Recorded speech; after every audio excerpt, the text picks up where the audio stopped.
పుల్లారావు గారు, మీరు వింటూ ఉన్నారు, బహుశా ఇది మూడోదో నాలుగోదో మన చర్చ ఈ నరవడే పుస్తకం గురించి. ఆ పార్లమెంట్లో దాని చుట్టూతే రోజు ఆ డెవలప్మెంట్సే మనకు వస్తూ ఉన్నాయి. లేటెస్ట్గా ఢిల్లీ పోలీసులు ఈ బుక్ విదేశాల్లో అయితే మార్కెట్లో స్టాండ్స్లో ఉన్నది, ఎలా వచ్చింది అక్కడ స్టాండ్స్, ఐఎస్బిఎన్ కోడ్ కూడా ఆ బుక్ ఉంది, ఎలా ఎవరు పర్మిషన్ ఇచ్చారు, పర్మిషన్ ఇవ్వకుండా ఐఎస్బిఎన్ కోడ్ ఎలా వచ్చింది, దాని మీద పెంగ్విన్ పబ్లికేషన్స్కి ఒక నోటీస్ ఇచ్చారు. రాహుల్ గాంధీ అదే బుక్ పట్టుకొచ్చి పార్లమెంట్కి తీసుకొస్తే అసలు ఈ బుక్ ఇంతవరకు బయటికి రాలేదు, నువ్వేదో గాలి మాటలు చెప్తున్నావు అని చెప్పి మాట్లాడిన పరిస్థితి. ఆ బుక్ మీద చర్చ పార్లమెంట్లో జరుగుతుందో లేదో మనకు తెలియదు. రాహుల్ గాంధీ నిన్న ఈ ఎఫ్టీఏ మీద, అమెరికాతో జరిగిన ఫారెన్ ట్రేడ్ అగ్రిమెంట్ మీద చాలా ఘాటైనటువంటి వ్యాఖ్యలే చేశారు. 0% ఉన్నది మనం ఇప్పటిదాకా వాళ్ళకి 3%కి మనం ఎక్స్పోర్ట్ చేసేవాళ్ళం, ఇప్పుడు అది 18% అయింది.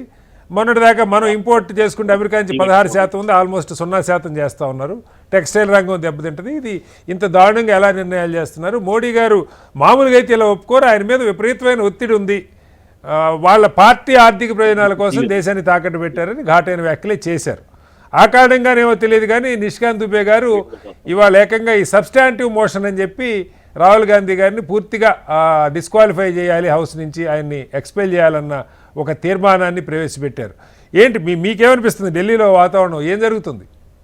నేను జనరల్గా డిబేట్లోకి వచ్చి నేను ఇదంతా పెద్ద మనుషులు చక్కగా చెప్పారు, ఒకళ్ళకి అవన్నీ మనం యాక్సెప్ట్ చేద్దాం. ఓకే, రాహుల్ గాంధీ గారు ఇలా అన్నారు, లేకపోతే ప్రపంచం అంటే I don't want to go there. Okay, చక్కగా వారు ముగ్గురు చెప్పారు వాళ్ళ పార్టీ స్టాన్సెస్, అలా ఉండలేమండి. ఓకే, నేను ఒకటి చెప్పదలుచుకున్నా, ఆ బుక్ అసలు తప్పు. ఆ బుక్ ని బయటికి రానివ్వాలి. ఎందుకంటే ఆ బుక్ అతనే చాలా ఫూలిష్ గా, చాలా యూస్లెస్ జనరల్ అని పేరు తెచ్చుకున్నాడు ఆయన. ఆ బుక్ రానివ్వాలి. వాళ్ళు ఎందుకు ఆప్ చేశారో చాలా మంది అడుగుతున్నారు. రానే ఆయన అన్నది ఏంటి, పెద్ద ఒకడే ఉన్నాడంటే నన్నే చూసుకోమన్నారు, యుద్ధాన్ని డైరెక్షన్ ఇవ్వలేదు అన్నాడు. మీకు ఆ పాయింట్ ఒకటే చెప్తాను. ప్రతి డీజీపీ, ప్రతి కమిషనరు, ప్రతి పోలీస్ స్టేషన్ చీఫ్ ఏమంటారు, ఫుల్ పవర్స్ ఇవ్వని మేము చూసుకుంటాం అంటారు. అలా ఇచ్చారు. నువ్వు తీసుకున్నా బ్యాక్ చేస్తావు, నువ్వు ఏ యాక్షన్ తీసుకున్నా రెడీ అన్నాడు. అతను తీసుకోలేకపోయాడు. తర్వాత ఇప్పుడు బయటకు వచ్చింది ఏంటంటే 1 సంవత్సరం బట్టి జరిగేది చైనీస్ విషయం, ఆయన సరిగ్గా యాక్షన్ తీసుకోలేదు అని వచ్చింది. సరే, ప్రభుత్వానికే ఎన్ని ఫీలింగ్స్ ఉన్నాయి, ఆయనకి సరిగ్గా గుడ్ బై సరిగ్గా చేయలేదు, దాని గురించి పుస్తకం రాదేవాడి. ఎందుకంటే నేను అనుకుంటున్నాను గవర్నమెంట్ పొరపాటు చేస్తాయి. ఇవాళ వ్లాదిమిర్ పుతిన్ పొరపాటు చేయలేదా? యుద్ధం స్టార్ట్ చేయడంలో వారంలో అయిపోతుంది అనుకున్నది 4 సంవత్సరాలు అవన్నీ దివాలా ఎత్తే పరిస్థితికి వచ్చారు కదా. కరెక్టే మీరు అన్నట్టు. అది కాదు పుల్లారావు గారు, ఈవెన్ ప్రభుత్వం కూడా చైనా విషయం కాబట్టి ఏం నిర్ణయం తీసుకోవాలి, కొంత టైం బట్టి ఉండొచ్చు వాళ్ళు చెప్పడానికి. ఆయనేమో టైం కాదు, నీ ఇష్టం వచ్చింది చేయమన్నారు.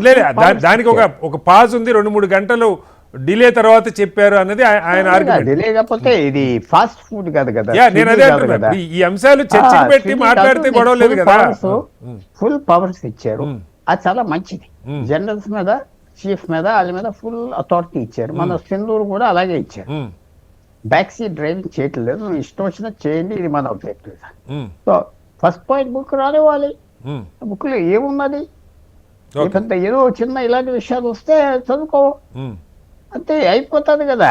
ఇప్పుడు గవర్నమెంట్ పొరపాటు చేస్తే పొరపాటు చేశారు, అది తప్పు చేశారు అనుకుంటాను. వాళ్ళ స్ట్రాటజీ కరెక్ట్ కాదు. గవర్నమెంట్ రాస్తాడు ఏం లేదు, చదువుకుంటారు కొన్ని. కానీ అక్కడ రివ్యూస్ చదివాను, 500-600 పేజీలు 300 పేజీలు నేను చదవను. రివ్యూస్ చదివా, క్రిటికల్ పారాగ్రాఫ్స్ చదివించుకో, అంతే. దాంట్లో ఉన్నది. ఆయన జనరల్ గా ఆయన ఏదో అనుకుని అది చేయవలసి, అది ఒకటి. రెండోది ట్రేడ్ డీల్ గురించి అయితే స్పెసిఫిక్ ప్రశ్న నేను ఆన్సర్ చేస్తాను. జనరల్ గా ఓవర్గా ఇది అది అది చెప్పి నేను దిగేకి మీకు అనవసరం, నాకు మెయిన్ థింగ్ ఒకటి చెప్తున్నా. అమెరికన్ కాటన్ దూదు ఇంపోర్ట్ చేసుకుని ఇక్కడ వస్తువులు తయారు చేసి ఎక్స్పోర్ట్ చేస్తే అమెరికాకి ట్యాక్స్ ఉంది. జ్ఞాపకం పెట్టుకోండి. అది బంగ్లాదేశ్కి కాదు, మనకి ఇస్తారు. మనం అక్కడి నుంచి ఇంపోర్ట్ చేసి 100% 80% ఏదో ఉన్నది ఎక్స్పోర్ట్ చేస్తే ట్యాక్స్ ఉండదు. అది బంగ్లాదేశ్ కి దూదు వేసే రైతులు లేరు. ఎందుకంటే బంగ్లాదేశ్ అంతా డెల్టా ఏరియా, మీకు తెలుసు కదా.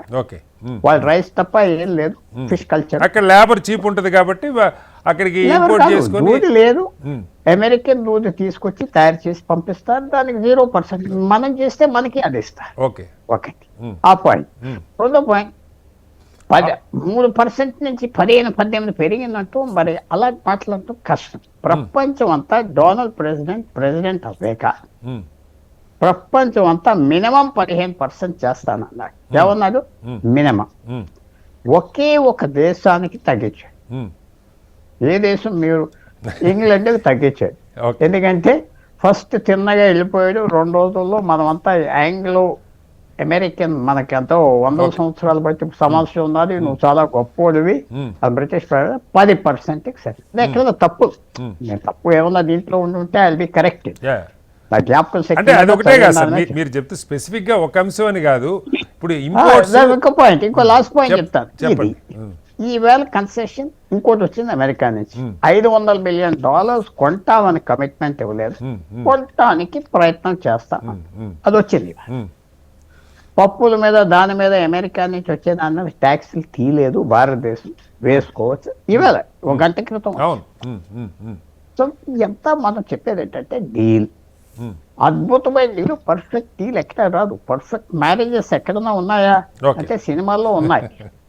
Right. సినిమాలో ఉన్నాయి perfect marriages, perfect political party.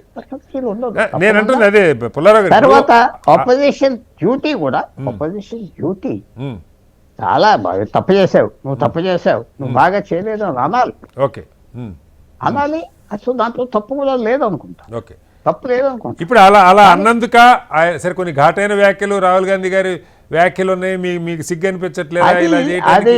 నాకు అలాగ అన్నందుక, లేకపోతే ఇంకో కారణాలక, లేకపోతే ఇంకోట, స్పీకర్ సరిగా హ్యాండిల్ చేయట్లేదా? అవ్వచ్చు స్పీకర్ సరిగా. నేను ఎప్పుడు ఏమంటున్నానంటే ఉమ్, అపోజిషన్ లీడర్ ఎవరైనా ఉమ్, ఓకే ఆంధ్రప్రదేశ్ అవునే, తెలంగాణ అవునే, సెంట్రల్ గవర్నమెంట్ అవునే, మమతా బెనర్జీ అవునే, సరిగ్గా చూసుకోవాలి. అది ఎక్కడ చూస్తున్నారండి ఈ ప్రపంచంలో? మీరు అడిగితే కేరళలో చూస్తున్నారు ముఖ్యమంత్రి, అక్కడ చాలా సూపర్ గా అందరినీ చూస్తున్నారు, కలుస్తారు. ఓకే కర్ణాటకలో చూసుకుంటున్నారు, అంత కుమ్ములాడుకున్నా. ఓకే తమిళనాడులో అంత పాలిటిక్స్. మన తప్పకుండా ఒపోజిషన్ ని మంచి చెప్పినా చెడ్డ చెప్పినా ఏవో వచ్చినా అడ్జస్ట్ అవ్వాలి, వినాలి, మాట్లాడే ఇవ్వాలి, రూమ్ ఇవ్వాలి అంటారు. ఉమ్, ఉమ్, అది కాదు. మీరు అధికారంలో ఉన్నారు, ఓకే నేను లేను, ఉమ్, మీరు చక్కగా దర్జాగా కూర్చుని చేయటానికి ఏమున్నది? అది ఎప్పుడు వస్తున్నా? ఇది బీజేపీ ప్రభుత్వమే కాదు, అది ఆంధ్ర ప్రభుత్వం, తెలంగాణ ప్రభుత్వం, ఓకే లేకపోతే ఇంకా రాష్ట్రాలు, ఆ బెంగాల్ ప్రభుత్వం, నేను అడుగుతుంది అంటే బహుశా కాదు అస్సాం ప్రభుత్వం, పుల్లారావు గారు మీ పాయింట్ ఇస్ వెల్ టేకన్. అయితే పాయింట్ ఏంటంటే బహుశా ఇవి మాట్లాడారనా, లేకపోతే ఈ నరవణే పుస్తకం గురించో అదానీ గురించో రిపీటెడ్గా కోట్ చేస్తున్నారన్న కారణం ఏంటో తెలియదు, కానీ నిష్కాంత్ దుబే గారు ఒక తీర్మానం ప్రవేశపెట్టారు. దానిలో ఆయన కోట్ చేసిన అంశాలు ఏంటంటే ఈయనకి సొరోస్ ఫౌండేషన్తో సంబంధాలు ఉన్నాయి, ఫోర్డ్ ఫౌండేషన్తో సంబంధాలు ఉన్నాయి, అనేక దేశాలు వియత్నాము లేకపోతే కాంబోడియా ఈ దేశాలు వెళ్ళి భారత్కి వ్యతిరేకంగా కుట్రలు పన్నుతున్నారు, నా దగ్గర ఆధారాలు ఉన్నాయి, కాబట్టి ఇన్ని పూర్తిగా సభ నుంచి ఎక్స్పెల్ చేయాలని ఒక తీర్మానాన్ని ప్రవేశపెట్టారు. ఎలా అర్థం చేసుకోవాలి అంటే ఈ ఫోర్డ్ ఫౌండేషన్ ఇలాంటి వాటితో సంబంధాలు ఉంటుంది తప్ప? నాకు తెలియదు, ఆయన రాహుల్ గాంధీకి ఉన్నదో లేదో నాకు తెలియదు. పార్లమెంట్ కి పవర్ ఉన్నది ఏదైనా చేయటానికి, ఓకే ఏదైనా పార్లమెంట్ పవర్ ఉన్నది. బ్రిటిష్ పార్లమెంట్ నుంచి మనం వచ్చాం, జ్ఞాపకం పెట్టుకోండి. మనం ఎక్కడి నుంచో ఇదేదో వాళ్ళు తయారు చేశారు, ఇలా అక్కడి నుంచి తీసుకొచ్చాం. చాలా 90% చేయొచ్చు, కానీ అది కరెక్టా అంటే కరెక్ట్ కాదంటున్నాను. ఎందుకంటే అవన్నీ మామూలే, ఫారిన్ కంట్రీస్తో వాళ్ళకుంటుంది వీళ్ళకుంటుంది, లేకపోతే చైనా వీళ్ళకి చెప్పింది, రష్యా, ఇవన్నీ మామూలే. అంత సీరియస్ గా తీసుకోకర్లేదు రాహుల్ గాంధీ చెప్పే మాటలు, వ్యవహారం. ఆయన నేనేమంటున్నా ఫస్ట్ నుంచి రాహుల్ గాంధీ అని కాదు, ఆయన నచ్చ చెప్పాలి, అయితే నచ్చ చెప్పాలి, మనుషులు గెలవాలి కదా. మీరు ఇట్స్ డ్యూటీ ఆఫ్ గవర్నమెంట్ అది చోట్ల. ఈవేళ నేను ఇక్కడే కాదు, నేను చెప్తున్నా, మన మిత్రులు కూడా ఎగిరి అవుతారు, ఆయన ఎమ్మెల్యే చాలా సంవత్సరాలు చేశారు గఫూర్ గారు. డ్యూటీ తప్పకుండా కలవాలి, నొక్కాలి, లొంగాలి, కావాల్సింది చేయాలి, ఫ్లాటర్ చేయాలి, తీసుకెళ్ళాలి. మనతో ఏదో అడుగుతాడు, నాకు లీడర్ ఆఫ్ ఆపోజిషన్ కావాలి, ఇచ్చి మరి ఇచ్చేయి, తప్పేంటి? లీడర్ ఆఫ్ ఆపోజిషన్ ఇప్పుడైతే అధికారికంగానే లీడర్ ఆఫ్ ఆపోజిషన్ సంఖ్య ఇచ్చా ఇవ్వాలి.